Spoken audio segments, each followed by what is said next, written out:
നമസ്കാരം. North east യാത്രയ്ക്ക് ശേഷം ഞങ്ങൾ ഇന്ന് തിരിച്ച് സൗത്ത് ഇന്ത്യയിലേക്ക് പോവുകയാണ്. ഞങ്ങൾ ഇന്ന് യാത്ര ചെയ്യുന്ന ട്രെയിന് ഒരുപാട് പ്രത്യേകതകളുണ്ട്. ഇന്ത്യയിലെ ഏറ്റവും ദൂരത്തിലോടുന്ന 5ാമത്തെ ട്രെയിൻ ഹംസഫർ കാറ്റഗറിയിൽ ഇന്ത്യയിലെ ഏറ്റവും ദൂരത്തിലോടുന്ന ട്രെയിനുമായ ത്രിപുരയിലെ അഗർത്തലയിൽ നിന്നും കർണാടകയിലെ ബംഗളൂരുവിലേക്ക് പോകുന്ന ഹംസഫറിനാണ് ഇന്നത്തെ യാത്ര. സമയം രാവിലെ 4:34. അഗർത്തല റെയിൽവേ സ്റ്റേഷന്റെ തൊട്ട് മുന്നിലാണ് ഞങ്ങളിപ്പോൾ ഉള്ളത്. നമുക്ക് പോകാനുള്ള ട്രെയിനൊക്കെ ഉള്ളത് ഇവിടുന്ന് 5:30-നാണ്. അപ്പോൾ 1 മണിക്കൂറിൻ്റെ അടുത്ത് സമയം ഇനിയുണ്ട്. റെയിൽവേ സ്റ്റേഷൻ്റെ ഒരു മുന്നിലത്തെ പ്രധാനപ്പെട്ട ഭാഗം ഇതാണ്. ഇവിടെ ഒരുപാട് സ്ഥല സൗകര്യമുണ്ട്. നേരെയാണ് ടൗൺ ഭാഗമൊക്കെ. നമ്മുടെ ഫ്ലാഗൊക്കെ ഇവിടെയാണ്. ഇപ്പോൾ ഇവിടെ കുറച്ച് ട്രെയിനുകളൊക്കെ വരാനുണ്ട്. അപ്പോൾ ആ വരുന്ന സമയത്ത് തന്നെ ഇവിടെ ഒരുപാട് ഓട്ടോകളൊക്കെ വരും. അതിന് മുന്നേ തന്നെ നമുക്ക് എന്തായാലും അകത്തേക്ക് കയറാം. അഗർത്തല എന്നുള്ള ഒരു ബോർഡൊക്കെ അവിടെ നല്ല വ്യക്തമായി കാണാം. നല്ലൊരു കിടിലൻ റെയിൽവേ സ്റ്റേഷനാണ്. ഇനിയിപ്പോൾ നമുക്ക് പോകാനുള്ള ട്രെയിൻ ഏത് പ്ലാറ്റ്ഫോം എന്നാണെന്ന് നോക്കാം. 2ാം നമ്പർ പ്ലാറ്റ്ഫോമിലേക്ക് ഇതാ നമുക്ക് പോകാനുള്ള ഹംസഫർ റിവേഴ്സ് ചെയ്ത് വരികയാണ്.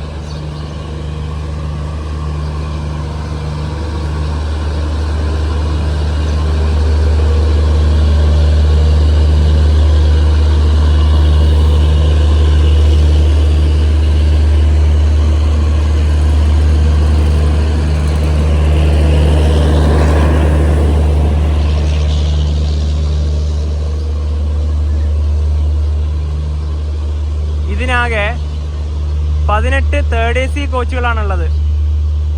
നമ്മളിന്ന് യാത്ര ചെയ്യുന്ന കോച്ച് ഇതിന്റെ B16 ഏറ്റവും മുന്നിലാണ്.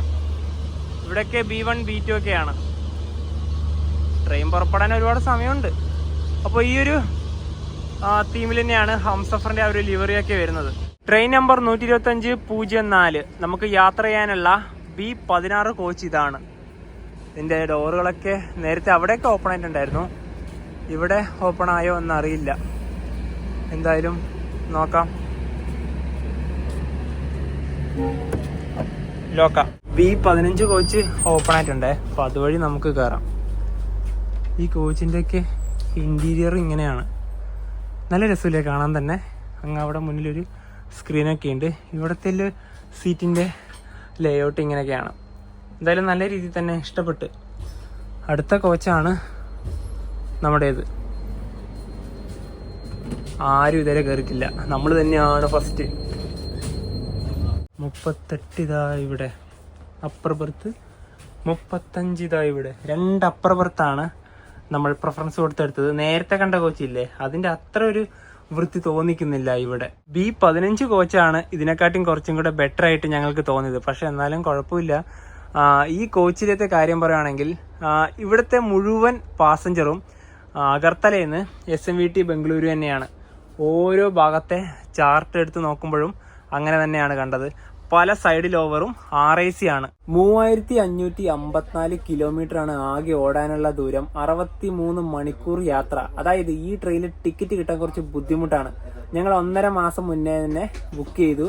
ഇവിടുന്ന് അഗർത്തലയിൽ നിന്ന് SMVT ബംഗളൂരുവിലേക്ക് ഒരാൾക്ക് വന്ന ടിക്കറ്റ് ചാർജ് 3200 രൂപയാണ്. ഇവിടെ 3ാം നമ്പർ പ്ലാറ്റ്ഫോമിൽ ആഴ്ചയിൽ 3 ദിവസം മണിപ്പൂരിലെ ഗോങ്സാങ്ങിലേക്ക് പോകുന്ന ജനശതാബ്ദി എക്സ്പ്രസിനെ കാണാം. അപ്പോൾ അതിൻ്റെ ആ ഒരു ബോർഡുള്ള ഭാഗത്തെ ചെറിയൊരു കാഴ്ചയാണ് ഇത്. ഇതിൽ ഞങ്ങൾ യാത്ര ചെയ്തിട്ടുണ്ട്. ഇവിടെ അഗർത്തലയിൽ നിന്ന് ബദർപൂർ വരെ. ഇപ്പം മണിപ്പൂരിലേക്ക് ഈ ട്രെയിൻ പോകുന്നില്ല. കാരണം അവിടെ കുറച്ച് പ്രശ്നങ്ങളൊക്കെ ആണല്ലോ. 3 ഭാഷകളിൽ ഇവിടെ പേര് കൊടുത്തിരിക്കുന്നത് കാണാം. അഗർത്തല ഇപ്പം 5:15 നേരെയൊക്കെ പുലർന്നു വരികയാണ്. 5:25 ഇന്ത്യ ബംഗ്ലാദേശ് ബോർഡറായ സബ് റൂമിലേക്ക് പോകുന്ന DEMU ആണത്. ഇവിടെ ആകെ 3 പ്ലാറ്റ്ഫോമുകളാണുള്ളത്. നേരത്തെ കാണിച്ച ഗോങ്സാങ് ജനശതാബ്ദി ഇല്ലേ, അതിൻ്റെ ലോക്കോമോട്ടീവാണിത്. WAP7 ആണ്. പിന്നെ ഇതിന് തന്നെ വിസ്റ്റഡോം കോച്ചൊക്കെ ഉണ്ട്. അതാണ് ഈ മുൻഭാഗത്ത് തന്നെ. സിലിഗുഡി ലോക്കോമോട്ടീവ് ഷെഡിന് കീഴിലുള്ള WDG4 ആണ് നിലവിൽ ലോക്കോമോട്ടീവ്. ഇപ്പൊ ഡീസലാണല്ലോ, ഇലക്ട്രിക്കിലേക്ക് മാറും. അതൊന്നെങ്കിൽ ന്യൂ കോച്ച് ബീഹാർ എന്നോ അല്ലെങ്കിൽ ന്യൂ ജൽപൈഗുഡി എന്നോ ആയിരിക്കും. WAP7 ആണ് ആവുക. അതുപോലെ തന്നെ വിശാഖപട്ടണത്ത് നിന്ന് ലോക്കോ റിവേഴ്സലും ഉണ്ട്. അഗർത്തല റെയിൽവേ സ്റ്റേഷനിൽ നിന്നും കറക്റ്റ് 5:30 തന്നെ ഇതാ ട്രെയിൻ എടുത്തിരിക്കുകയാണ്. സ്റ്റേഷന്റെ കോഡ് AGTL എന്നാണ്.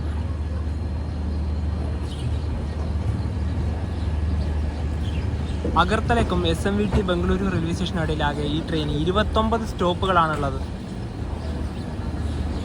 അടുത്ത സ്റ്റോപ്പ് അംബാസ.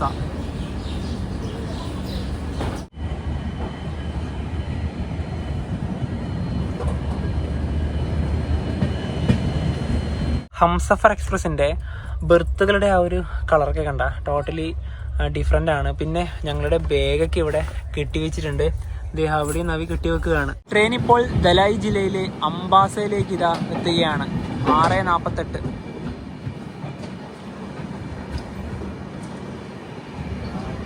ഇവിടെ 2 മിനിറ്റ് ആണ് ട്രെയിൻ സ്റ്റോപ്പ് ഉള്ളത്. അതുപോലെ തന്നെ ത്രിപുരയെ കുറിച്ച് പറയുകയാണെങ്കിൽ ഇന്ത്യയിലത്തെ ഏറ്റവും ചെറിയ 3ാമത്തെ സ്റ്റേറ്റ് ആണ് ഗോവയും സിക്കിം കഴിഞ്ഞാൽ. അതുപോലെ തന്നെ ഈ ഒരു സ്റ്റേറ്റിൽ 8 ജില്ലകളുണ്ട്. നമ്മുടെ അഗർത്തലയൊക്കെ വരുന്നത് വെസ്റ്റ് ത്രിപുരയിലാണ്. പിന്നെ നമ്മൾ ഗോവായി എന്ന് പറഞ്ഞൊരു ജില്ല വഴിയാണ് ഇപ്പോൾ കടന്നു വന്നത്. ഇപ്പോൾ ധലായിലെത്തി. ബാക്കി 2 ജില്ലകൾ കൂടി നമ്മൾ കടന്നു പോകേണ്ടതായിട്ടുണ്ട്. പിന്നെ ഉണ്ടല്ലോ ഈ ഒരു റൂട്ടിൽ കുറച്ച് അത്യാവശ്യം എന്താ പറയുക ടണലുകളൊക്കെ ഉണ്ട്. ആ ടണൽ എന്ന് പറഞ്ഞാൽ ഇവിടെ ഒരു പ്രധാനപ്പെട്ട ഒരു ടണൽ എന്ന് പറഞ്ഞാൽ ലോങ് ടെറൈ ആണ്. ഏകദേശം 1962 മീറ്ററാണ് അതിൻ്റെ നീളം വരുന്നത്. നോർത്ത് ഈസ്റ്റിലെ തന്നെ പ്രധാനപ്പെട്ട ഒരു ടണലാണത്. അഗർത്തലയിൽ നിന്ന് ട്രെയിൻ ഇപ്പോൾ പുറപ്പെട്ടപ്പോൾ വാഷേരിൻ്റെയും ടോയ്ലറ്റിൻ്റെ ഭാഗത്തൊക്കെ നല്ല വൃത്തിയാണ്. ഇനിയിപ്പം 3 ദിവസം ഉണ്ടല്ലോ യാത്ര, എങ്ങനെയൊക്കെ ആവുമെന്ന് നമുക്ക് നോക്കാം. പിന്നെ ഇവിടെയൊക്കെ CCTV ക്യാമറയൊക്കെ ഉണ്ട്.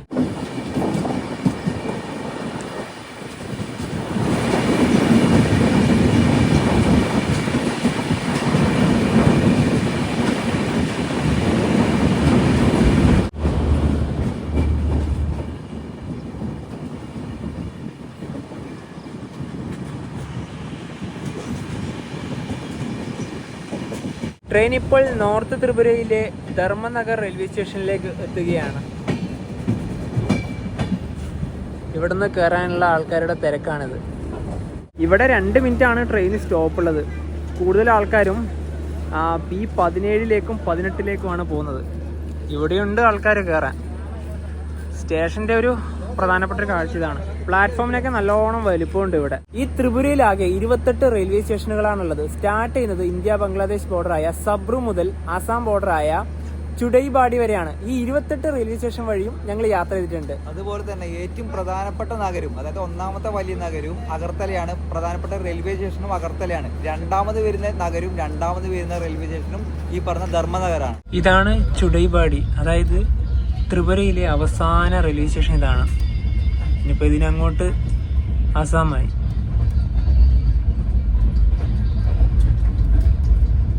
ഇന്ന് യാത്ര ചെയ്യുന്ന അഗർത്തല SMVT ഹംസഫറിനെ കുറിച്ച് പറയുകയാണെങ്കിൽ ഇതാദ്യമായി ഓടിത്തുടങ്ങിയത് 2018 ജനുവരി മാസത്തിലാണ്. അതുപോലെ തന്നെ ആഴ്ച 2 ദിവസമാണ് ഇത് അഗർത്തലയിൽ നിന്ന് സർവീസ് ഉള്ളത്. ചൊവ്വാഴ്ചയും ശനിയാഴ്ചയും. ഇന്നൊരു ചൊവ്വാഴ്ചയാണ്. നമ്മളുണ്ടല്ലോ വീഡിയോന്റെ തുടക്കഭാഗത്ത് പറഞ്ഞില്ലേ ഇന്ത്യയിലത്തെ ഏറ്റവും കൂടുതൽ ദൂരത്തിലോടുന്ന 5ാമത്തെ ട്രെയിനാണെന്ന്. അതുപോലെ തന്നെ 1ാമത്തെ ഹംസഫറാണെന്ന്. നമ്മുടെ ഇന്ത്യൻ റെയിൽവേ തന്നെ ഒരുപാട് ട്രെയിനുകൾ, അതായത് കാറ്റഗറി ആയിട്ടുണ്ട്. രാജധാനി ഉണ്ട്, വന്ദേ ഭാരത് ഉണ്ട്, ശതാബ്ദി ഉണ്ട്, ജനശതാബ്ദി ഉണ്ട്, തേജസ് ഉണ്ട്, ഈ ഹംസഫർ ഉണ്ട്. അതിൽ ഹംസഫർ കാറ്റഗറിയിൽ മാത്രമാണ് ദൂരത്തിലോടുന്ന 1ാമത് വരുന്നത്. നമ്മളുണ്ടല്ലോ ഒരു 1.5-2 വർഷം മുന്നേ നമ്മുടെ ഡൽഹി അസ്രം നിസാമുദ്ദീൻ എറണാകുളത്തേക്ക് ദുരന്തോ കാറ്റഗറിയിൽ വരുന്ന ദുരന്തോലി, ആ ദുരന്തോലി യാത്രയുണ്ടേ. അപ്പൊ അതിൽ ഏറ്റവും കൂടുതൽ ലോങ്ങസ്റ്റ് ആയിട്ടുള്ളത് ആ ഒരു വണ്ടിയാണ്, ദുരന്തോ കാറ്റഗറിയിലെ. അപ്പൊ അതിൽ ഞങ്ങൾ വീഡിയോ ചെയ്യുന്ന സമയത്ത് ഇങ്ങനെ പറഞ്ഞു, 1ാമത് എന്ന് പറഞ്ഞ സമയത്ത് കമന്റുകൾ വന്നത്, എടാ ആ വണ്ടിയല്ല വിവേകാണ്, ആ വണ്ടിയാണ്, നിങ്ങൾ എന്താണ് തെറ്റ് പറയുന്നത്, അങ്ങനെയാണ് ഇങ്ങനെയാണ്. അതിന്റെ റിപ്ലൈ നല്ല രീതിക്ക് കൊടുത്തു മടുത്തു. ശരിക്കും പറഞ്ഞാൽ നിങ്ങൾ പറയുന്നത് വ്യക്തമായി കേൾക്കുക. ദുരന്തോ കാറ്റഗറി എന്ന് പറഞ്ഞ പോലെ ഇത് ഹംസഫർ കാറ്റഗറിയിൽ മാത്രമാണ് 1ാമത് വരുന്നത്. ഇന്ത്യയിലത്തെ ഏറ്റവും ലോങ്ങസ്റ്റ് ആയിട്ടുള്ള 1ാമതല്ല വരുന്നത്. 1ാമത് വരുന്നത് വിവേക് എക്സ്പ്രസ് ആണ്, അതായത് കന്യാകുമാരിയിൽ നിന്ന് ദിബ്രുഗഡിലേക്ക് പോകുന്ന വിവേക്.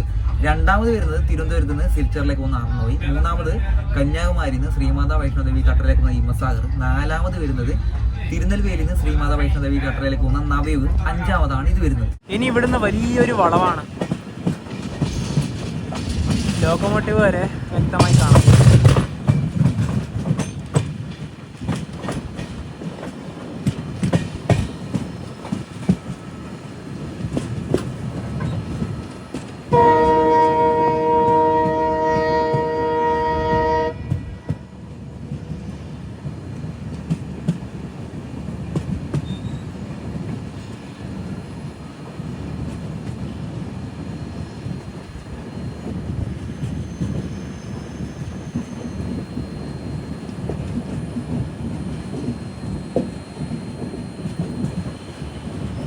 ഒരു ഷാർപ്പ് കർവ്.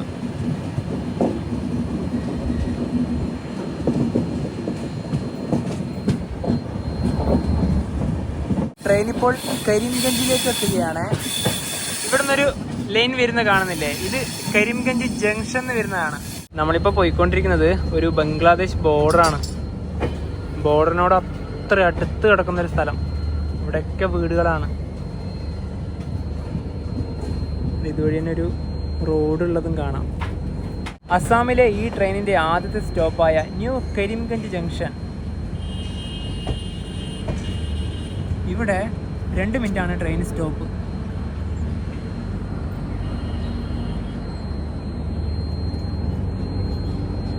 നേരത്തെ ഒരു ലൈൻ കാണിച്ചില്ലേ, അത് നേരെ പോകുന്നത് കരിംഗഞ്ച് ജംഗ്ഷന്റെ ഭാഗത്തേക്കാണ്. അവിടേക്ക് ഈ ട്രെയിൻ പോയിട്ടുണ്ടെങ്കിൽ ലോക്കോ റിവേഴ്സലിന്റെ ആവശ്യമുണ്ട്.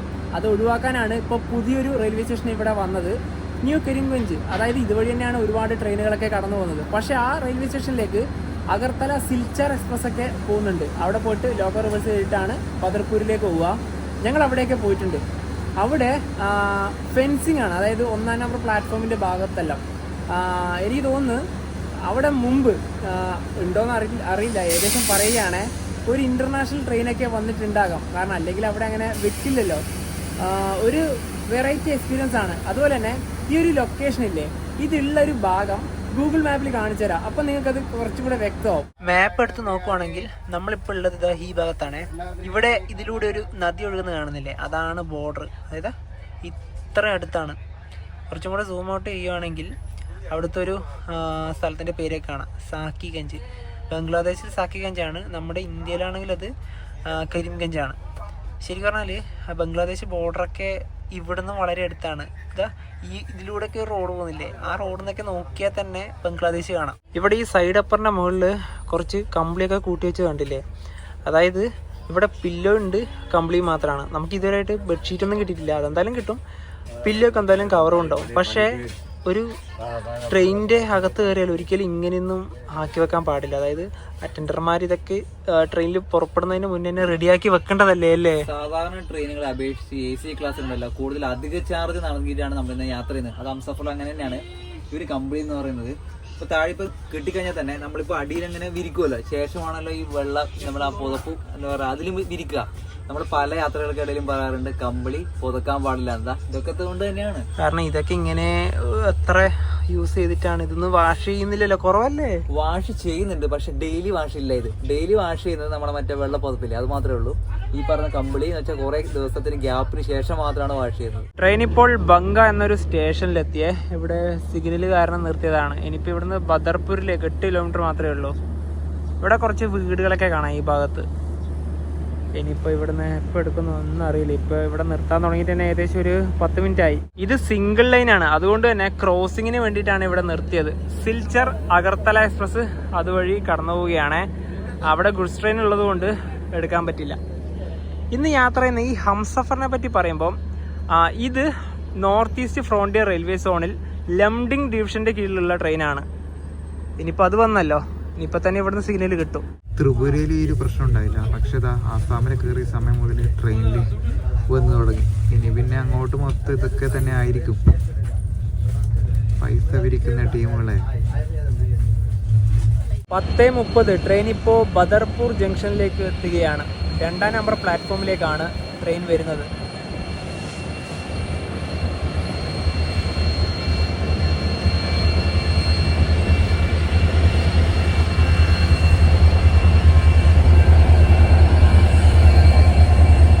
ഈ റൂട്ടിലെ പ്രധാനപ്പെട്ട റെയിൽവേ സ്റ്റേഷനുകളിൽ ഒന്നാണിത്. BPB എന്നാണ് സ്റ്റേഷന്റെ കോഡ്. എത്ര ലോക്കോമോട്ടീവുകളാണ് ഇവിടെ നോക്കിയേ.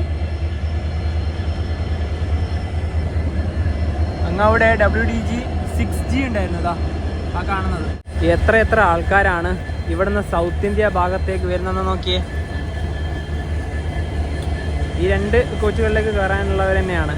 ഇനിയിപ്പോൾ ഇവിടുന്ന് നമ്മുടെ ഈ ട്രെയിനിൻ്റെ ഏറ്റവും പുറകിൽ ഒരു ലോക്കോമോട്ടീവ് അറ്റാച്ച് ചെയ്യും, അതായത് ബാങ്കർ ലോക്കോമോട്ടീവ്. ഇനിയിപ്പോൾ ഉള്ള റൂട്ട് കുറച്ച് അടിപൊളിയാണ്, കുറച്ച് ഇറക്കമുണ്ട് കയറ്റമുണ്ട്. അപ്പോൾ അതിനൊക്കെ വേണ്ടിയിട്ടാണ് ലോക്കോമോട്ടീവ് അറ്റാച്ച് ചെയ്യുന്നത്. ഇവിടെ ഇതാ ഒരു കുരങ്ങനെ ഇവിടെ കെട്ടിയിട്ട് ഞങ്ങൾ ഈ ഒരു RPF ഉദ്യോഗസ്ഥനോട് പറഞ്ഞു. പുള്ളി പറഞ്ഞു ഇപ്പോൾ വന്ന് ഇത് കട്ട് ചെയ്യാന്ന് പറഞ്ഞിട്ടുണ്ട്. അപ്പം ഞങ്ങളെ കൊണ്ട് പറ്റുന്ന ആകെയുള്ളൊരു ഹെൽപ്പ് ഇതാണ്. കാരണം ഞങ്ങൾക്ക് പോയിട്ട് അത് കട്ട് ചെയ്യാൻ പറ്റില്ല. എന്താ അറിയോ, അതെന്തായാലും മാന്തും. അല്ല അത് ഇവരിവിടെ കെട്ടിവെക്കാൻ കാരണം വേറെ എന്തെങ്കിലും ഉപദ്രവിക്കുന്നത് കൊണ്ടാണെന്ന് അറിയല്ലോ. അതെ അതെ, നമ്മൾ പോയി ചെയ്താൽ ചിലപ്പോൾ മാന്തു എന്തെങ്കിലും ചെയ്യുമല്ലോ. അല്ല ഇല്ലൊരു വേറൊരു പ്രശ്നമാവണ്ടല്ലോ. ഞങ്ങൾ പറഞ്ഞു എന്തായാലും അപ്പൊ അവര് വരട്ടെ. നമ്മുടെ ട്രെയിനിന്റെ പുറകില് ഒരു ലോക്കോമോട്ടീവ് കപ്പിൾ ചെയ്യുന്നത് കാണാം. WDG 4G ആണത്. ഇതവിടെ കപ്പിൾ ചെയ്തു. കുരങ്ങന്റെ കാര്യത്തിലൊരു പ്രധാനപ്പെട്ട അപ്ഡേറ്റ് കിട്ടി. അതിനൊരു അരമണിക്കൂറിനുള്ളിൽ തന്നെ ഇവിടുന്ന് കൊണ്ടുപോകും. കാരണം അത് ഫോറസ്റ്റുകാരായിട്ടുള്ള ഒരു ചെറിയൊരു പ്രശ്നമാണ്. അതായത് അവരെന്നെയാണ് ഇതിനിവിടെ കെട്ടിവെച്ചത്. കാരണം ഇവിടെ കെട്ടിവെച്ചില്ലെങ്കിൽ അത് എവിടെയെങ്കിലും ഓടിപ്പോകുമല്ലോ ഈ ഭാഗത്ത്. അപ്പോൾ അവർക്ക് കൊണ്ടുപോകാൻ വേണ്ടിയിട്ടാണ്. അതിൻ്റെ ആ കാര്യത്തിൽ തന്നെ സമാധാനം. ശരിക്കും പറഞ്ഞാൽ ഇങ്ങനത്തെ കാര്യങ്ങളൊക്കെ കണ്ടാണ്ടല്ല എനിക്ക് ഞങ്ങൾക്ക് രണ്ടുപേർക്കും മനസ്സമാധാനം ഉണ്ടാവില്ല. കാരണം എങ്ങനെയെങ്കിലും അതിനെ രക്ഷിക്കാനേ അവിടുന്ന് നോക്കുള്ളൂ.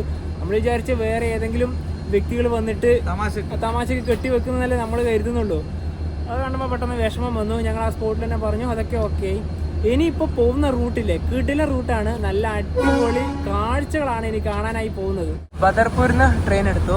ഇനി ഈ ട്രെയിനിൻ്റെ അടുത്ത സ്റ്റോപ്പ് ഉള്ളത് ഹഫ്ലോങ് ആണ്. ബദർപൂരിൽ നിന്ന് 19 കിലോമീറ്റർ മാത്രമാണ് സിൽച്ചാറിലേക്ക്. ഇത് ജംഗ്ഷൻ വരാൻ കാരണം ഇവിടുന്ന് കട്ടാക്കൽ ഭാഗത്തേക്ക്, അതായത് കട്ടാക്കൽ ജംഗ്ഷൻ റെയിൽവേ സ്റ്റേഷൻ്റെ ഭാഗത്തേക്ക് ഒരു ലൈൻ ഉണ്ട്. അത് തന്നെയാണ് സിൽച്ചറിലേക്കും സൈറങ് ഭാഗത്തേക്കും അതുപോലെ തന്നെ മണിപ്പൂർ ഗോങ്സാങ് ഭാഗത്തേക്കും. ആ 3 ഭാഗത്തേക്കും അതുവഴിയാണ് പോകാനുള്ളത്. സിൽച്ചാർ, മിസോറാം, മണിപ്പൂർ എന്നീ ഭാഗത്തേക്കുള്ള ലൈൻ ഇതാണ്. ട്രെയിൻ ഇപ്പോൾ ബറാക് നദിയുടെ ഭാഗത്തേക്ക് എത്തുകയാണ്. അസാമിലെ പ്രധാനപ്പെട്ട നദികളാണ് ബ്രഹ്മപുത്രയും ബറാക്കും. ഈ 2 നദികൾ തന്നെയാണ് ഫ്ലഡ് വരാനുള്ള മെയിൻ റീസൺ.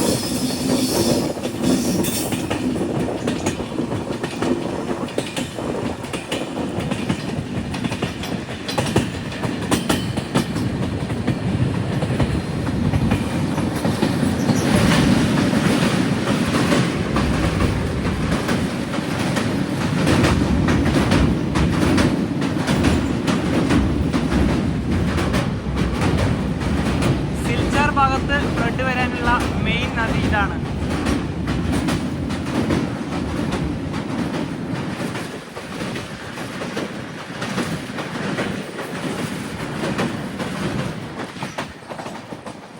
ട്രെയിൻ ഇപ്പോൾ ക്രോസിങ്ങിന് വേണ്ടി ഒരു സ്റ്റേഷനിൽ നിർത്തിയ ഗുവാഹട്ടി സിൽച്ചാർ എക്സ്പ്രസ് അതിപ്പോൾ ഇതുവഴി കടന്നു വരും.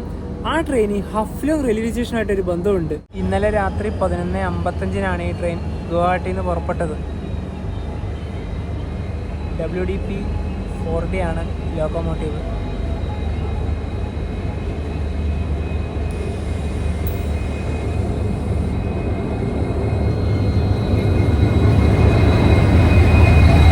സിലിഗുഡി. നേരത്തെ നമ്മൾ കണ്ട ഒരു കമ്പിളികളില്ലേ, അത് തന്നെയാണ് എല്ലാവർക്കും കൊടുക്കുന്നത്. അപ്പൊ ഇതെന്തായാലും പൊതച്ച് കിടക്കാൻ പറ്റില്ല. ഇന്ത്യൻ റെയിൽവേയുടെ ഈ ഒരു ഹംസഫർ കാറ്റഗറിയില് അപ്പൊ ഈ ഒരു ഹംസഫർ എന്ന് പറയുന്ന ഒരു പേര് എന്ന് പറഞ്ഞാൽ ശരിക്കും പറഞ്ഞാൽ സഹയാത്രി എന്നാണ് അർത്ഥം വരുന്നത്. ഈ ഒരു സർവീസ് ആദ്യമായിട്ട് ഇന്ത്യയിൽ വന്നത് 2016 ഡിസംബർ സമയത്താണ്. അന്ന് ആദ്യമായിട്ട് സർവീസ് ചെയ്തത് ഉത്തർപ്രദേശിലെ ഗോരഖ്പൂരിൽ നിന്ന് ഡൽഹി ആനന്ദ് വിഹാറിലേക്കാണ്. നമ്മളിന്ന് യാത്ര ചെയ്യുന്ന ഈ ഒരു ഹംസഫറില്ലേ, ഇത് രാജ്യത്തെ 3ാമത്തെ ഹംസഫറാണ്. നമ്മുടെ കേരളത്തിൽ എന്ന് പറഞ്ഞാൽ ആകെ 2 ഹംസഫറുകൾ മാത്രമേ ഉള്ളൂ. ഒന്ന് തിരുനെൽവേലിയിൽ നിന്ന് ഗാന്ധിധാമിലേക്ക് പോകുന്നതും പിന്നെ അതുപോലെ തന്നെ തിരുവനന്തപുരം നോർത്ത് നിന്ന് SMVT ബംഗളൂരുവിലേക്ക് പോകുന്നത്. ഇതിലത്തെ എന്ന് വെച്ചാൽ കൂടുതലും ഹംസഫറുകളിലും 3rd AC മാത്രമാണുള്ളത്. അതായത് മുഴുവൻ AC മാത്രമേ ഉള്ളൂ. 2019 ഈ ഒരു ഹംസഫർ കാറ്റഗറിയിൽ സ്ലീപ്പർ കൂടി ആഡ് ചെയ്തത്. നമ്മുടെ തിരുനെൽവേലി ഗാന്ധിധാം ഇല്ലേ, അതിൽ ഞങ്ങൾ സ്ലീപ്പർ ക്ലാസ്സിലാണ് യാത്ര ചെയ്തിട്ടുണ്ടായത്. അപ്പം ഇതിന്റെ ടിക്കറ്റ് ചാർജ് എന്ന് പറഞ്ഞാൽ 3rd AC ആയാലും സ്ലീപ്പർ ക്ലാസ് ആയാലും 15 മുതൽ 20% വരെ അധികമെന്ന് പറയാം. ജതിങ്കാറിവറാണിത്. ഇനിയിപ്പോൾ പോകുന്ന റൂട്ടിൽ മുഴുവനും കാണാനുള്ളത് ഈ നദി തന്നെയാണ്.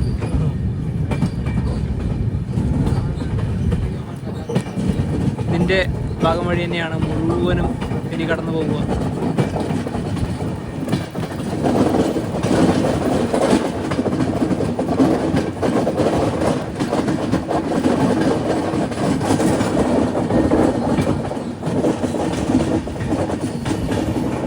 ഡൽഹി ആനന്ദ് വിഹാറിന്ന് മിസോറാമിലെ സൈറങ്ങിലേക്കുള്ള രാജധാനിയാണിത്. ഇതിൻ്റെ ഏറ്റവും പുറകിലിതാ ബാങ്കർ ലോക്കോമോട്ടീവ് 2 ഉണ്ട്.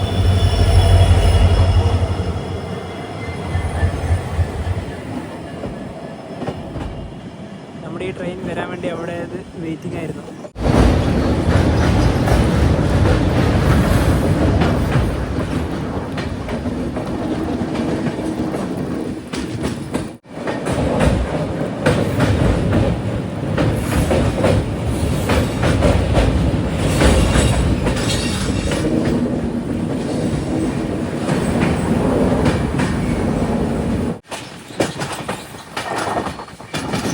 ജതിങ്ക നദിയുടെ മറ്റൊരു ഭാഗം വഴി ഇതാ കടന്നു പോവുകയാണ്.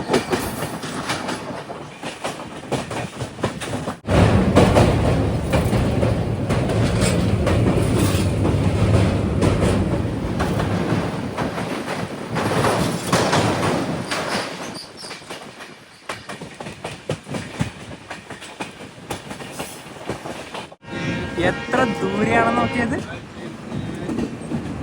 അതായത് ഇങ്ങനെ വളഞ്ഞ് കയറി ആ പാലത്തിലേക്കാണ് പോകുന്നത്.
ഒരു റെയിൽവേ സ്റ്റേഷനിലേക്ക് എത്തുകയാണേ. ഇവിടെ നിന്ന് കാണുന്നൊരു കാഴ്ച കണ്ട എന്ത് വലിയ മലനിരകളാണെന്ന് നോക്കി. സ്റ്റേഷന്റെ പേര് ന്യൂ ഹറങ്ക ജാവോ എന്നാണ്. അപ്പോൾ ഇവിടെ വണ്ടി നിർത്തി. ഈ റൂട്ട് ഉണ്ടല്ലോ മഴക്കാലത്തൊക്കെ കുറച്ച് ഡേഞ്ചറാണ്. അതായത് ജതിങ്ക റിവറൊക്കെ ഇല്ലേ, ഫ്ലഡ് ആയി, പിന്നെ അതുപോലെ തന്നെ ലാൻഡ് സ്ലൈഡ് ഒക്കെ നല്ല രീതിയിൽ ഉണ്ടാവുന്ന ഒരു റൂട്ട് തന്നെയാണ്. ഞങ്ങൾക്കുണ്ടല്ലോ ഈ റൂട്ട് വഴിയുള്ളൊരു യാത്ര നല്ല രീതിയിൽ പണിതതിരുണ്ട്. അത് ഇപ്പോഴൊന്നുമല്ല, 2024 കഴിഞ്ഞ വർഷം ഒരു ഏപ്രിൽ മാസത്തിൽ നമ്മുടെ തിരുവനന്തപുരം സിൽച്ചർ അറുപയ്ക്ക് വരാൻ വേണ്ടിയിട്ട് ഞങ്ങൾ ഈ ബുക്ക് ചെയ്തു. 4 മാസം മുന്നേ, അന്ന് 4 മാസം മുന്നേക്ക് ബുക്ക് ചെയ്തു. പോകാനാവുന്ന ഒരാഴ്ച മുന്നേ എന്ത് ചെയ്യുക, ട്രെയിൻ ക്യാൻസൽ ചെയ്യും. അത് വേറൊന്നുമല്ല, നല്ല മഴ പെയ്തു, ലാൻഡ് സ്ലൈഡ് കാരണം ട്രെയിൻ ക്യാൻസൽ ചെയ്യും. അതുപോലെ തന്നെ ഉണ്ടല്ലോ തിരിച്ച് റിട്ടേൺ വരാൻ വേണ്ടി ആഗ്രഹിച്ച വണ്ടി ഏതാന്ന് പറയാം, ഈ വണ്ടിയായിരുന്നു. ഇതും ബുക്ക് ചെയ്ത് വെച്ചു, ഇതും ക്യാൻസൽ ആയി പോയി. ഒന്നും ചെയ്യാൻ പറ്റില്ല. ആ വണ്ടിയൊക്കെ ഉണ്ടായത് സ്റ്റാർട്ടിങ്ങിൽ ലംഡിങ് വരെ ഉണ്ടാവുള്ളൂ. എന്ത് ചെയ്യുക, പിന്നെ നമ്മളെ യാത്ര അങ്ങ് മുടങ്ങിപ്പോയില്ലേ. ഇതാണ് ഞങ്ങൾ സിൽച്ചറിലേക്ക് പിന്നെ നവംബർ മാസം യാത്ര ചെയ്തത്. ചെറിയൊരു അരുവി ഒഴുകുന്നത് കാണാം. ഇവിടേക്ക് കൃഷിയാണ്. അതിൻ്റെ പുറകിലാണ് വലിയ മലനിരകൾ.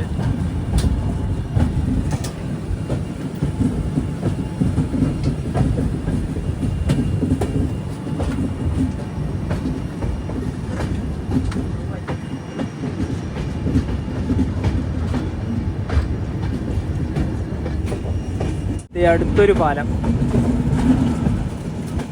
എന്റെ പൊന്നോ, ഇതെന്തൊരു വ്യൂ നോക്കിയേ. അതിലൂടെ അരുവി ഒഴുകി പോകുന്നതൊക്കെ കാണാം. വെള്ളം കുറവാണ്. ഇനി 10 കിലോമീറ്റർ കൂടി ഉണ്ട് ഹഫ്ലോങ്ങിലേക്ക്. ഇവിടെ ഇലക്ട്രിഫിക്കേഷൻ്റെ വർക്കൊക്കെ നടക്കുകയാണ്. പെട്ടെന്നാണ് ഇവിടെ വണ്ടി നിർത്തിയത്. അതായത് കറണ്ട് പോകുന്ന ആ ഒരു ലൈനില്ലേ, അതിൻ്റെ ആ ഒരു ഭാഗങ്ങൾ ഈ താഴെ ഭാഗത്തുണ്ടായിരുന്നു. ഇപ്പോൾ വണ്ടിയുടെ അടിയിലേക്ക് അത് പോയി. ഇനിയിപ്പോൾ അത് ക്ലിയർ ചെയ്യാതെ വണ്ടി ഇവിടുന്ന് എടുക്കില്ല. ഈ മുകളിലൂടെ പോകുന്നത് ഇലക്ട്രിക് ലൈനാണ്.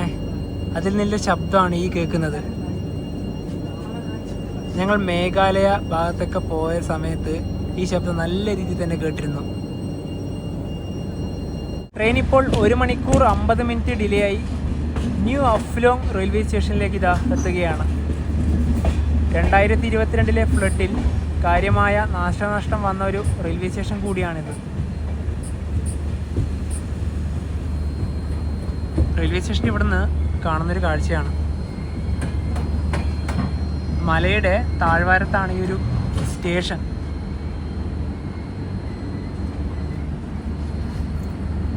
ലാൻഡ് സ്ലൈഡ് ഭീഷണി നേരിടുന്ന ഒരു പ്രധാനപ്പെട്ട സ്റ്റേഷൻ കൂടിയാണിത്. 1-ാം നമ്പർ പ്ലാറ്റ്ഫോമാണിത്. പിന്നെ ഇവിടെ എത്തുമ്പോൾ തന്നെ ചെറിയ ചെറിയ എന്താ പറയുക സാധനങ്ങളൊക്കെ വിൽക്കുന്ന സ്റ്റാളുകളൊക്കെ കാണാം.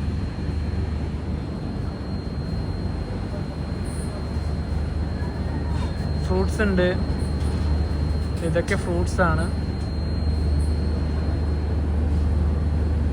പഴമുണ്ട്, അങ്ങനെ എല്ലാം ഉണ്ട്. എഗ് ബിരിയാണി, അത് എഗ് ബിരിയാണിയാണ്. ഇത് ഈ തുറന്നു വെച്ചിരിക്കുന്നത് എഗ് ബിരിയാണി. ഈ ഒരു അഫ്ലോങ് വരുന്നതുണ്ടല്ലോ, ദിമ അസാവ എന്ന് പറഞ്ഞ ജില്ലയാണ്. ആ ഒരു ജില്ല എന്ന് പറഞ്ഞാൽ ആസാമിലത്തെ ഏറ്റവും ജനസംഖ്യ കുറഞ്ഞൊരു ജില്ലയാണ്. അതുപോലെ തന്നെ അഫ്ലോങ്ങിന് വേറൊരു പ്രത്യേകത കൂടിയുണ്ട്. ആസാമിലത്തെ ഏക ഹിൽ സ്റ്റേഷൻ കൂടിയാണ്. ഇവിടെ നേരത്തെ പറഞ്ഞല്ലോ 2022 ഒരു ആക്സിഡന്റ് ആയെന്ന്. അതായത് നമ്മൾ നേരത്തെ ഒരു വണ്ടി കണ്ടില്ലേ, ആ വണ്ടി കണ്ട സമയത്ത് അഫ്ലോങ് ഒരു ബന്ധുണ്ട് പറഞ്ഞില്ലേ, അതായത് ഗുവാഹട്ടിയിൽ നിന്ന് സിൽച്ചറിലേക്ക് വരുന്ന ആയർ എക്സ്പ്രസ് ഇവിടെ രാവിലെ ഒരു 9 മണി സമയത്ത് എത്തിയ സമയത്താണ് ആ ഒരു അപകടം ഉണ്ടായത്. ഈ റെയിൽവേ സ്റ്റേഷൻ കഴിഞ്ഞ സമയത്ത് തന്നെ ഉണ്ടല്ലോ, ഈ കഴിയുന്ന ഭാഗത്ത് തന്നെ ഒരുപാട് മലനിരകളുണ്ട്. അത് കൂട്ടത്തോടെ ഇടിഞ്ഞ്, അതായത് ലാൻഡ് സ്ലൈഡ് വന്നിട്ട് നേരെ വന്ന് പതിച്ചത് ആ ട്രെയിനിൻ്റെ ഭാഗത്തേക്കായിരുന്നു. നിങ്ങൾ ഈ കാണുന്ന ഒരു ചിത്രം, അതാണ് ശരിക്കും പറഞ്ഞാൽ ഇവിടെ നടന്നൊരു യാഥാർത്ഥ്യം. ഇവിടെ ഒരുപാട് ഫ്രൂട്ട്സുകളുണ്ട്. ഞങ്ങൾ 2 പാക്കറ്റ് പൈനാപ്പിൾ വാങ്ങിക്കാൻ കരുതി. പൈനാപ്പിൾ വാങ്ങിച്ചപ്പോൾ അതിൻ്റെ അകത്തൊരു വെറൈറ്റി മസാല ഇട്ടിട്ടുണ്ട്. എരിവുണ്ട്. പിന്നെ ഉണ്ടല്ലോ, അടുത്ത സ്റ്റോപ്പിന് ഗുവാഹട്ടി മാത്രമേ ഉള്ളൂ. നമ്മുടെ വണ്ടി ഉണ്ടല്ലോ ലംഡിങ്ങിലേക്കൊന്നും പോകുന്നില്ല. ലംഡിങ്ങിലേക്ക് പോയിട്ടുണ്ടെങ്കിൽ ലോക്കൽ റിവേഴ്സ് ഒക്കെ ചെയ്യണമല്ലോ. അതുപോലെ തന്നെ വേറൊരു കാര്യം കൂടി ഉണ്ട് ഈ ഒരു റൂട്ടിന്. നമ്മുടെ ഇന്ത്യൻ റെയിൽവേൻ്റെ തന്നെ അത്ഭുതകരമായിട്ടൊരു ഇതാണെന്ന് പറയാം. അതായത് ഇനി പോകുന്ന റൂട്ട് എന്ന് പറഞ്ഞാൽ എസ് പോലത്തെ വളവൊക്കെ വരാൻ വേണ്ടി പോകുന്നുണ്ട്. വണ്ടിക്ക് ഇപ്പം തന്നെ ഇവിടുന്ന് സിഗ്നൽ കിട്ടും. ഏകദേശം 5 മിനിറ്റിന് മുകളിലായി ഇപ്പോൾ ഇവിടെ വന്നിട്ട്. നവീൻ നേരത്തെ പറഞ്ഞല്ലോ ട്രെയിനിൻ്റെ മുകളിലേക്കാണ് ലാൻഡ് സ്ലൈഡ് ആയതെന്ന്. അത് ഈ ഭാഗമാണ്. 2022 എന്നത് ആസാമിനെ സംബന്ധിച്ചിടത്തോളം വളരെയധികം ദുഃഖം നിറഞ്ഞൊരു വർഷമായിരുന്നു. നമ്മൾ നേരത്തെ കണ്ട ബറാക് നദി കരകവിഞ്ഞൊഴുകുക,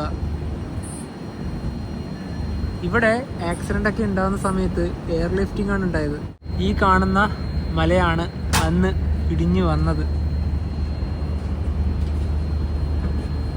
മഴക്കാലത്ത് ശരിക്കും പറഞ്ഞാൽ ഈ ഭാഗത്ത് സേഫ് ആണോ എന്ന് നമുക്ക് ഒരിക്കലും പറയാൻ പറ്റില്ല.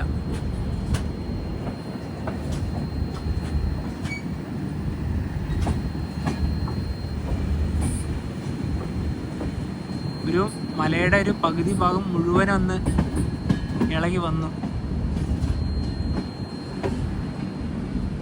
ഇനിയിപ്പോൾ ഈ സ്റ്റേഷൻ കഴിഞ്ഞ ഉടനെ തന്നെ വലിയൊരു പാലമുണ്ട്.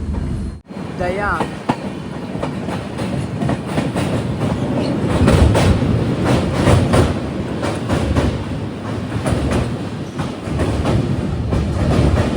ഈ പാലത്തിൻ്റെ മുകളിലൂടെ പോകുമ്പോൾ കാണുന്ന കാഴ്ച എന്നൊക്കെ പറയുന്നുണ്ടല്ലോ, ഹഫ്ലോങ് ആ ഒരു പട്ടണത്തിൻ്റെ ഭാഗങ്ങളാണ് കാണുന്നതൊക്കെ.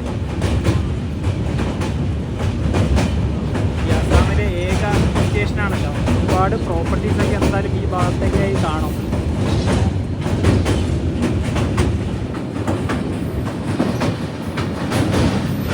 ദയാങ് റിവറാണിത്. വെള്ളം തീരെയില്ല.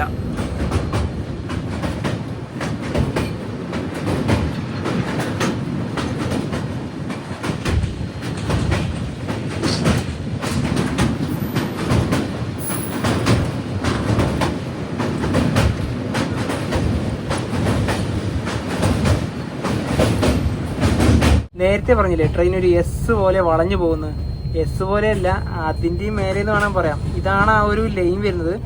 ഇങ്ങനെ ഇതുവഴി വന്ന് അവിടുന്ന് റൗണ്ട് അടിച്ച് വീണ്ടും വന്ന് അതേ ഒരു പൊസിഷനിലായി ഇവിടുന്ന് വീണ്ടും കറങ്ങി തിരിഞ്ഞ് ഇങ്ങനെയാണ് പോകുന്നത്. അതായത് ഇത് ശരിക്കും പറഞ്ഞാൽ നമുക്ക് പോകുന്ന സമയത്ത് ഈ മുകളിലത്തെ ട്രാക്കില്ലേ, ആ ട്രാക്കിൽ നിന്ന് താഴെ ഭാഗത്താണ് ഈ ഇനിയിപ്പോൾ പോകാൻ പോകുന്ന മറ്റൊരു ട്രാക്ക് ഉള്ളത്. ഇനി അങ്ങോട്ട് കൊടും വളവുകളാണ്.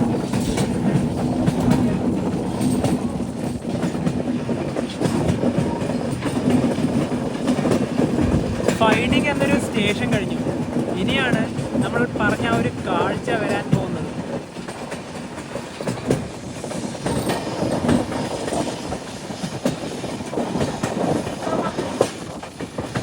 ഇനി പോകാനുള്ള ലൈനാണ് അങ്ങ് താഴെയായി കാണുന്നത്. അവിടെ ഒരു പാലം കൂടി കാണാം. ഒരു ബ്രോഡ് ഗേജ് ലൈൻ ഇത്ര ഉയരത്തിൽ നിന്ന് താഴേക്ക് ഇതാ ഇവിടെ അസാമിലെ ഹഫ്ലോങ്ങിൽ മാത്രമാണ് ഇങ്ങനെ ഒരു കാഴ്ച കാണാനായി സാധിക്കുക. ഇവിടെ ഇപ്പൊ നല്ല തണുപ്പ് വന്നു. ഇനിയിപ്പോൾ ഇവിടുന്ന് നേരെ തിരിഞ്ഞു വരും. കുറച്ചുകൂടെ പോയാൽ താഴിലൂടെ പോകുന്ന ആ ഒരു ലൈൻ കാണാൻ വേണ്ടി സാധിക്കും.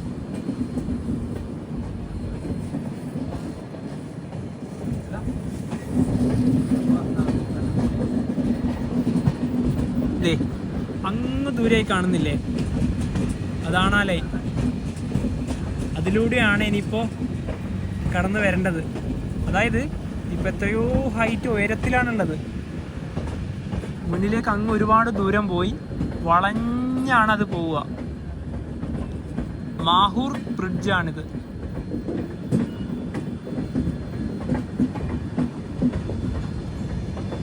ഈ റൂട്ടിലെ കാണേണ്ട പ്രധാനപ്പെട്ട ഒരു കാഴ്ച ഇതാണ്. കാരണം നിങ്ങൾ തന്നെ നോക്ക്, എത്ര അടി താഴ്ചയിലാണ് ആ ലൈൻ ഉള്ളത്. ശരിക്കും ഇതൊക്കെ കാണുമ്പോഴാണ് നമ്മുടെ ഇന്ത്യൻ റെയിൽവേ ഒരു അത്ഭുതം തന്നെയാണ്. ഇതൊക്കെ ഇങ്ങനെ നിർമ്മിച്ചില്ലേ അല്ലേ? ഇനി താഴെയോടെ പോകുമ്പോൾ ഈ പാലത്തിന്റെ വ്യൂ കാണാമല്ലോ. നേരിട്ട് ഒറ്റയടിക്ക് ഇറങ്ങാൻ പറ്റില്ലല്ലോ. അതായത് അതിനാണ് അങ്ങ് അവിടെ പോയി വളഞ്ഞു തിരിഞ്ഞ് വരുന്നത്.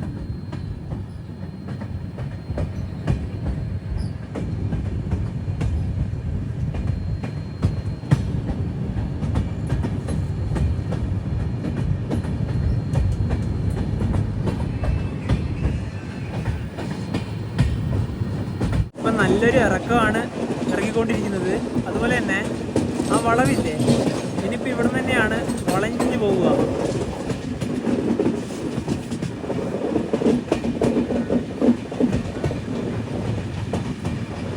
ശരിക്കും ഇങ്ങനെയൊക്കെ ആദ്യൊരു പ്ലാൻ ഉണ്ടാക്കണ്ടേ അല്ലേ?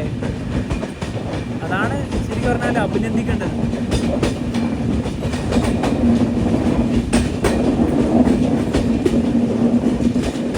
നേരത്തെ വന്ന ഒരു പാലമാണത്.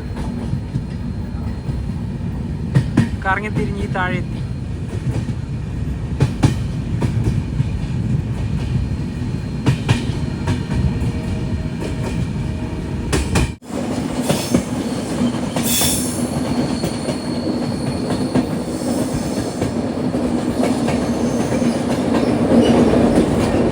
ഞങ്ങൾ ഈ ട്രെയിനിലത്തെ പാൻട്രി ഫുഡൊന്നും വാങ്ങിച്ച് കഴിക്കുന്നൊന്നുമില്ല. ഉച്ചയ്ക്ക് കുറച്ച് ഫ്രൂട്ട്സും പിന്നെ കുറച്ച് ബേക്കറീസൊക്കെ ഉണ്ട്. ഇവിടെ ഇതാ കടലയുണ്ട്, വീട്ടിൽ നിന്ന് തന്നെ കൊണ്ടുവന്നിട്ടുണ്ടായിരുന്നു കുറച്ച് ചിപ്സ്. അപ്പോൾ ഇതൊക്കെയാണ് ഈ യാത്രക്കിടയിൽ ഞങ്ങൾ കഴിക്കുന്നത്. ഇവിടെ 3rd AC 2nd AC ആയ ഒരു രംഗമാണ് നിങ്ങളിവിടെ കാണുന്നത്. അവിടെ ആ ഒരു ബെഡ്ഷീറ്റൊക്കെ വെച്ച് മറച്ച് കിടന്നുറങ്ങുകയാണ്. ശരിക്കും ഇങ്ങനെ ചില ട്രെയിനിലേക്ക് ആൾക്കാർ ചെയ്യാറുണ്ട് കേട്ടോ, ആ ഒരു പ്രൈവസി കിട്ടാൻ വേണ്ടിയിട്ട്. ട്രെയിൻ ഇപ്പോൾ മന്ദർദിസ ജംഗ്ഷനിലേക്ക് എത്തിയ ഈ ട്രെയിനിന്റെ പുറകിൽ അറ്റാച്ച് ചെയ്ത ബാങ്കർ ലോക്കോമോട്ടീവ് ഇല്ലേ, അത് ഇവിടെ നിന്നാണ് റിലീസ് ചെയ്യുക. ഇനിയിപ്പോ നേരെ ലംഡിങ്ങിലേക്ക് പോവില്ല, നേരെ ബൈപ്പാസ് വഴിയാ പോവുക. 4:40 ആകുമ്പോഴേ ഇവിടെ നല്ല ഇരുട്ട് വന്ന് തുടങ്ങി. ഗുവാഹട്ടിയിലേക്ക് എന്തായാലും 2 മണിക്കൂറിന് മുകളിൽ യാത്രാ സമയം ഉണ്ടാവും. ട്രെയിൻ ജസ്റ്റ് ഒന്ന് നിർത്തിയ സമയത്ത് എത്ര ആൾക്കാരാണ് പുറത്തിറങ്ങിയതെന്ന് നോക്കിയേ. ഇനി ഒരു 20 കിലോമീറ്ററും കൂടെ ഗുവാഹട്ടിയിലേക്കുള്ളൂ. അവിടെ നിന്നാണ് രാത്രി കഴിക്കാനുള്ള ഭക്ഷണം ഓൺലൈൻ വഴി ഓർഡർ ചെയ്തത്. IRCTCന്റെ ഫുഡ് ഓൺ ട്രാക്ക് വഴിയാണ് ബുക്ക് ചെയ്തത്. 8 മണി ട്രെയിൻ ഇപ്പോൾ ഗുവാഹട്ടി റെയിൽവേ സ്റ്റേഷനിലേക്ക് എത്തുകയാണ്. ഇവിടെ 6:30 എത്തേണ്ടത്. 1.5 മണിക്കൂറാണ് ട്രെയിൻ ഡിലേ. ഇവിടെ തന്നെയാണ് പ്ലാറ്റ്ഫോം. നമ്മൾ ഓർഡർ ചെയ്ത ഫുഡൊക്കെ ഇനിയിപ്പോൾ ഇവിടുന്നാണ് കിട്ടുക.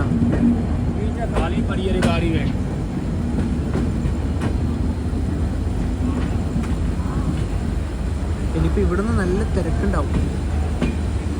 ഒരു പ്രധാനപ്പെട്ട സ്റ്റേഷൻ തന്നെയാണല്ലോ ഗുവാഹട്ടി. 2ാം നമ്പർ പ്ലാറ്റ്ഫോമാണിത്.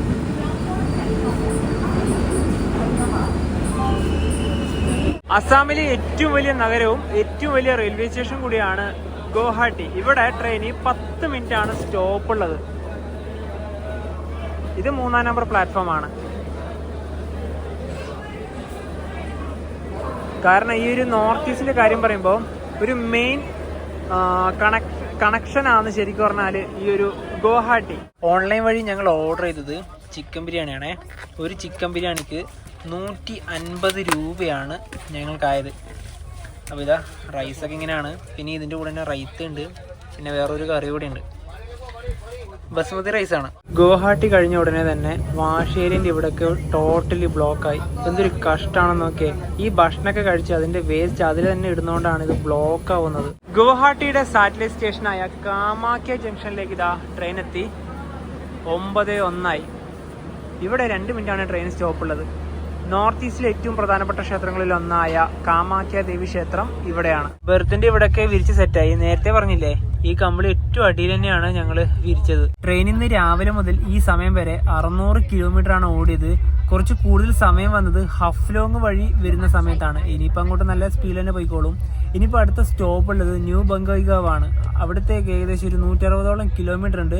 ഇന്ന് യാത്രയിൽ വലിയ ബുദ്ധിമുട്ടൊന്നും ഉണ്ടായില്ല അല്ലെ? ബുദ്ധിമുട്ടൊന്നുമില്ല. ആ ഒരു മനോഹരമായ റൂട്ടൊക്കെ നമുക്ക് കാണാൻ വേണ്ടി സാധിച്ചു. പിന്നീടല്ല, നേരത്തെ പറഞ്ഞ പോലെ തന്നെയാണ് ഗുവാഹട്ടിയിൽ വണ്ടി കൂടുതൽ സമയം നിർത്തുകയും ചെയ്തുകൊണ്ട് ഇപ്പൊ 2 മണിക്കൂറിന്റെ അടുത്ത് ഡിലേ ആണ്. ഇനിയിപ്പം അടുത്ത ദിവസം ഡിലേ എത്ര കൂടുമെന്ന് അറിയില്ല. കാരണം ന്യൂ ജൽപൈഗുരി മാൾഡ റൂട്ടിലൊക്കെ പോകുന്ന സമയത്ത് സ്വാഭാവികമായിട്ടും ഈ സോണിൽ എപ്പോഴും ഇങ്ങനെയാണ് ഡിലേ ആയിക്കൊണ്ടിരിക്കും. ഇനിയിപ്പം അടുത്ത ദിവസം കാണാൻ വേണ്ടി പോകുന്നത് വെസ്റ്റ് ബംഗാളിലേക്കുള്ള യാത്രയാണ്. ഇപ്പോഴും ഇതിൻ്റെ അകത്തേക്കൂടെ അണ്ടാ ബിരിയാണി, വെജ് ബിരിയാണി എന്നൊക്കെ പറഞ്ഞ് പോകുന്നുണ്ട്. അപ്പോൾ അടുത്ത വീഡിയോയിൽ നമുക്ക് കാണാം. ബൈ.